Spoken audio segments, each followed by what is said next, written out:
ராம் ராம் பகவானுடைய கருணையே ரெண்டு விதமாக சொல்லுவாங்க. அறக்கருணை மரக்கருணை அப்படின்னுட்டு.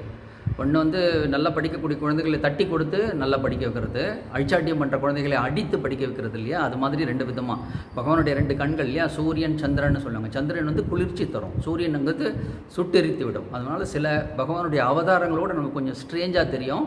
அது நம்ம சரியாக பெரியவங்க மூலமாக அதனுடைய பொருளை நம்ம சரியாக புரிஞ்சுக்கணும். இப்போ பரசுராம அவதாரம்னா 21 தலைமுறை அசுர குணம் கொண்ட ராஜாக்களை அவர் வதம் பண்ணுறார் அப்படின்னு பார்க்கலாம். எல்லா ராஜாக்களையும் அவர் எதிர்க்கல. அது மாதிரி புத்தாவதாரம் வித்தியாசமான ஒரு அவதாரம். இப்போ யாகங்கள் வந்து பகவான் யாகத்துடைய சொரூபமாக இருக்கான், அவனுடைய பலனை தரான். இப்போ நல்லோர்கள் யாகம் பண்ணால் பரவாயில்ல, தீயவர்கள் பண்ணக்கூடிய யாகத்தினால உலகத்துக்கு தீமை விளையுது. அதனால் ஒரு ஸ்டேஜில் வந்து தீயவர்கள் தான் ஜாஸ்தி யாகங்கள் பண்ணி அதனுடைய பலனை கொண்டு தீய காரியங்களை பண்ண ஆரம்பிச்சிட்டாங்க.